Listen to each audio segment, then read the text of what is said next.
This concept, also known as the triple constraints, shows us that all projects operate within certain limits. These are typically cost, time, and scope, with quality sitting at the center. For any project to succeed, these three factors must be carefully balanced. While different industries might use slightly different constraints, the core idea remains unchanged. If you alter one side of this triangle, say, you increase the scope, you must adjust the other two sides, like time or cost, to keep everything in balance. Otherwise, the quality of the final product will suffer. These three constraints also serve as a way to measure whether a project is a success or a failure. Let's look at each one. First, time. This asks whether the project was finished on schedule. The original timeline is a best guess based on available resources, team experience, project complexity, and potential obstacles.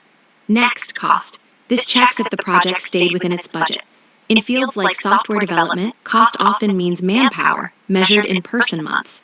Then, scope. This determines if all the planned features were actually built. Finally, we have quality.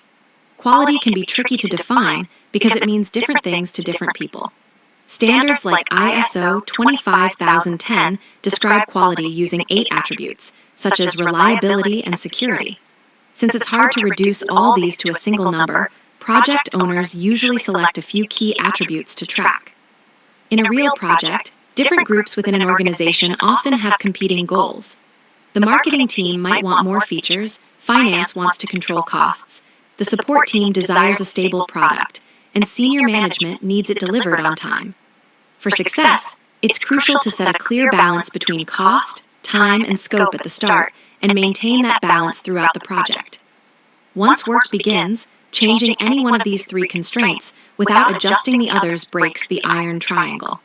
This can have serious consequences. For instance, the project might be canceled entirely. Recent studies show that 18% of projects are canceled before delivering a final product.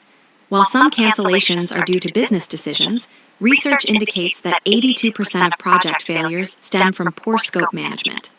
Another common result is delayed delivery or going over budget. Data reveals that 52% of projects are either late or exceed their budget. On average, projects cost 189% of the original estimate and take 222% of the original time. Small companies often see even higher overruns. Bad initial estimates and scope changes after the project starts are major causes. Alternatively, the project might be delivered but with poor quality.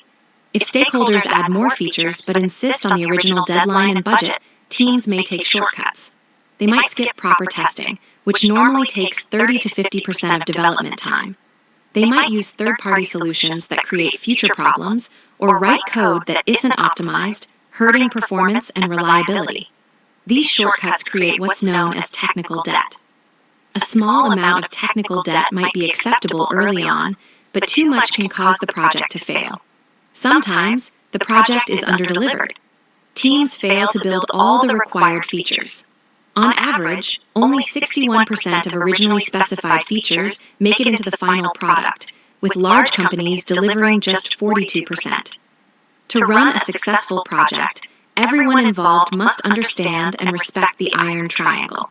Stakeholders and managers need to know that if you change one constraint, you must be willing to adjust the others to protect quality. Think of the triangle as stretchable. You can change one corner, but you must also change the other two to keep the shape and the quality intact. So, how can teams avoid breaking the triangle? Here are a few recommendations. First, adopt a clear product development methodology.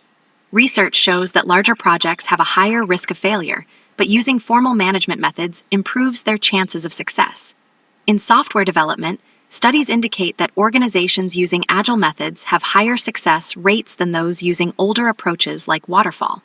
Agile improves communication, collaboration, and transparency. Methods like Scrum break the project into short sprints, usually 2 to 4 weeks. Each sprint has a fixed scope agreed upon by stakeholders and the team. Once a sprint starts, no changes are allowed, which keeps the iron triangle stable for that period. This provides flexibility over the whole project while protecting quality. Another strategy is segmentation. Break large, complex projects into smaller pieces with different teams taking ownership. In software, Architectures like service-oriented architecture can make this easier. Finally, ensure strong involvement. Projects with active leadership and user involvement have a much higher chance of success. Having an executive sponsor is the top factor for project success. A senior leader can align the project with the company's goals, provide direction, and secure support from other executives. By following these practice balancing constraints, using good methods, breaking down work, and staying engaged, teams can respect the iron triangle and greatly improve their odds of delivering a successful